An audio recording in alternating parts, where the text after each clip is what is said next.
बच्चों, आज हम लोग पढ़ेंगे रदरफोर्ड का परमाणु आटम। रदरफोर्ड नाभिक की खोज करने के पश्चात परमाणु के बारे में कुछ बताया, अल्फा किरण का प्रकीर्णन किए और निष्कर्ष निकाले, तत्पश्चात नाभिक की खोज की। नाभिक की खोज ही परमाणु का नाभिकीय मॉडल को जन्म देता है। इस मॉडल के अनुसार रदरफोर्ड ने मॉडल परमाणु के बारे में क्या क्या बताया। इस मॉडल के अनुसार पहला पॉइंट है परमाणु गोलाकार, अतिसूक्ष्म, विद्युत उदासीन कण है। परमाणु क्या है? परमाणु गोलाकार है, अतिसूक्ष्म बहुत छोटा है और विद्युत उदासीन कण है जो दो भागों से मिलकर बना होता है। परमाणु गोलाकार होता है, गोल का होता है, बहुत छोटा होता है और विद्युत उदासीन कण होता है और इसके दो भाग होते हैं। पहला भाग होता है धनावेशित नाभिक और दूसरा होता है नाभिक के बाहर जो विशाल क्षेत्र है जिसमें इलेक्ट्रॉन घूमते रहते हैं। पहला है धनावेशित नाभिक और दूसरा है नाभिक के बाहर का विशाल क्षेत्र जिसमें इलेक्ट्रॉन घूमते रहते हैं। दूसरा पॉइंट उन्होंने क्या बताया? परमाणु का कुल धनावेश और लगभग समस्त द्रव्यमान परमाणु के केंद्र में अति सूक्ष्म भाग में संचित रहता है जिसे नाभिक कहते हैं। थॉमसन ने तो कहा था कि भाई धनावेश हर जगह फैला रहता है, परंतु रदरफोर्ड ने कहा कि धनावेश हर जगह नहीं फैला रहता। जो धनावेश होता है वह एक छोटे से भाग में संचित रहता है जिसे कहा जाता है नाभिक।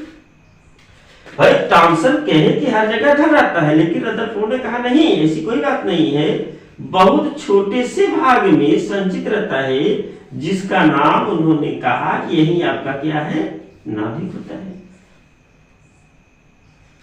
और क्या बताया उन्होंने? और जो इलेक्ट्रॉन होते हैं, थॉमसन महोदय बताए कि इलेक्ट्रॉन इसमें धसे रहते हैं, लेकिन रदरफोर्ड महोदय क्या बताए कि जो इलेक्ट्रॉन होता है वह नाभिक के चारों ओर, यह नाभिक हुआ, इसके चारों जितने भी कक्षाएं हैं उसी कक्षाओं में घूमते रहते हैं। इलेक्ट्रॉन नाभिक के चारों ओर, ये सब जो इलेक्ट्रॉन है, ये इलेक्ट्रॉन क्या करते हैं? नाभिक के चारों ओर विभिन्न कक्षाओं में घूमते रहते हैं। तीसरा पॉइंट उन्होंने बताया। चौथा पॉइंट क्या बताया?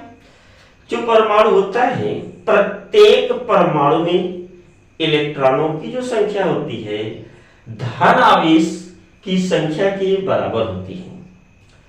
प्रत्येक परमाणु में इलेक्ट्रॉनों की संख्या धन आवेशों की संख्या के बराबर होती है। इसी कारण प्रत्येक परमाणु जो होता है वह विद्युत उदासीन होता है। प्रत्येक परमाणु में धनावेशों की संख्या इलेक्ट्रॉनों की संख्या की अर्थात ऋणावेशों की संख्या के बराबर होती है, इसीलिए परमाणु उदासीन होता है। अगर आपसे कोई पूछता है कि परमाणु उदासीन होता है क्यों, तो आप कह दीजिए धनावेशों की संख्या ऋणावेशों की संख्या के बराबर होता है इसलिए परमाणु उदासीन होता है, या इलेक्ट्रॉनों की संख्या धनावेशों की संख्या के बराबर होता है इसलिए परमाणु विद्युत उदासीन होते हैं, या इलेक्ट्रॉनों की संख्या प्रोटॉनों की संख्या के बराबर होता है इसलिए परमाणु विद्युत उदासीन होते हैं। प्रोटॉन माने धनावेश, इलेक्ट्रॉन माने ऋणावेश। चूंकि इलेक्ट्रॉन पर ऋण चिन्ह होता है और प्रोटॉन पर धन चिन्ह, इसलिए प्रोटॉन को कहा जाता है धनावेश और इलेक्ट्रॉन को कहा जाता है ऋणावेश। पांचवा पॉइंट क्या बताया उन्होंने? कोई भी इलेक्ट्रॉन, जैसे यहां देखिए इलेक्ट्रॉन गति कर रहा है, नाभिक पर क्या होता है? प्लस चिन्ह। इलेक्ट्रॉन पर क्या होता है? माइनस चिन्ह। तो आवेश चूंकि दोनों का विपरीत है, तो यह नाभिक क्या करेगा, इलेक्ट्रॉन को अपनी ओर आकर्षित करेगा, अपनी ओर खींचे रहेगा। लेकिन इलेक्ट्रॉन नाभिक में नहीं गिरते। धन क्या है, धन ऋण को खींचेगा। आप जानते हो धन ऋण में आकर्षण, धन धन में प्रतिकर्षण, ऋण ऋण में प्रतिकर्षण। धन और ऋण में क्या होता है, आकर्षण बल लगता है। धन नाभिक धन हो गया और इलेक्ट्रॉन क्या है, नाभिक के चारों ओर घूम रहे हैं, तो धन क्या करेगा, इलेक्ट्रॉन को अपनी ओर खींचे रहेगा। परंतु इलेक्ट्रॉन नाभिक में नहीं गिरते। क्यों? ड्यू टू रोटेशन के कारण जो इलेक्ट्रॉन है वह नाभिक के चारों ओर क्या कर रहा है, रोटेट कर रहा है, गति कर रहा है।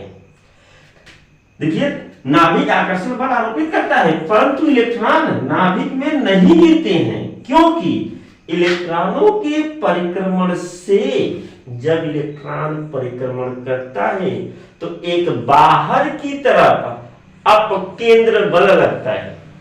बाहर की तरफ क्या लगता है, अपकेंद्र बल लगता है। यह अपकेंद्र बल इस आकर्षण बल को संतुलित कर देता है। जितना बाहर की तरफ बल उतना अंदर की तरफ बल। इलेक्ट्रॉन न तो बाहर निकल पाता है और न ही इलेक्ट्रॉन नाभिक में गिर पाता है, जिसके कारण क्या होता है, वह संतुलित रहता है। जिसके कारण वह क्या रहता है, संतुलित रहता है। अब आप कहेंगे अपकेंद्र बल क्या है? तो जैसे आप देखे होंगे मक्खन से जब आप घी निकालोगे, अपकेंद्र बल के कारण ही क्या होता है, मक्खन बाहर की तरफ जाता है। अपकेंद्र बल, बाहर की तरफ लगने वाला बल। यह अपकेंद्र बल कहां से उत्पन्न हुआ, इस परिक्रमण से। जो इलेक्ट्रॉन है इस नाभिक के चारों ओर जो रोटेट कर रहा है, परिक्रमण कर रहा है, इसी परिक्रमण से यह अपकेंद्र बल उत्पन्न होता है। यह अपकेंद्र बल नाभिक के आकर्षण बल को क्या करता है, यह बाहर की तरफ बल लगा और अंदर की तरफ बल। यह बल, दोनों बल आपस में क्या होते हैं, बराबर होते हैं, जिससे क्या रहता है, यह संतुलित हो जाता है। इस मॉडल को परमाणु का नाभिकीय मॉडल, इस रदरफोर्ड के परमाणु मॉडल को ही कहा जाता है परमाणु का नाभिकीय मॉडल। इसे और अन्य नामों से भी जाना जाता है, जैसे सौर मॉडल। इसको एक और नाम होता है सौर मॉडल। तो सौर मॉडल किसने प्रस्तुत किया, तो कहेंगे रदरफोर्ड। इसी को कहा जाता है ग्रहीय मॉडल। इसी का नाम है आपका ग्रहीय मॉडल। क्यों इसको कहा जाता है सौर मॉडल या ग्रहीय मॉडल? क्योंकि जिस तरह से ग्रह सूर्य के चारों ओर परिक्रमा लगाते हैं, ठीक उसी प्रकार से इलेक्ट्रॉन नाभिक के चारों ओर चक्कर लगाते हैं, परिक्रमा लगाते हैं।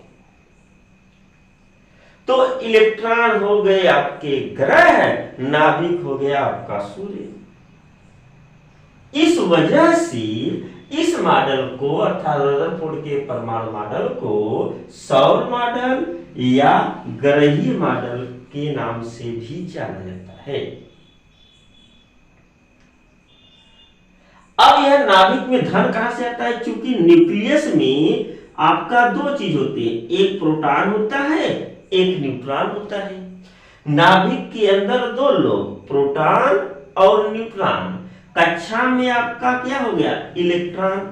नाभिक पर क्या होता है, प्रोटॉन पर धन और न्यूट्रॉन पर कोई आवेश नहीं, तो रिजल्ट आएगा कि नाभिक कैसा आवेशित होता है, तो आप कहेंगे धन आवेशित होता है। इलेक्ट्रॉन कहां रहते हैं, कक्षा में। इलेक्ट्रॉन कक्षा में चक्कर लगाते रहते हैं। धन यानी प्रोटॉन क्या करता है, इलेक्ट्रॉन को आकर्षित किया रहता है। उदासीन में भी यही बात है कि जो प्रोटॉन होता है P, यह P बराबर होता है E के, यानी प्रोटॉनों की संख्या इलेक्ट्रॉनों की संख्या के बराबर होता है। धन आवेशों की संख्या ऋण आवेशों की संख्या के बराबर होता है। इसलिए परमाणु क्या होता है, विद्युत उदासीन।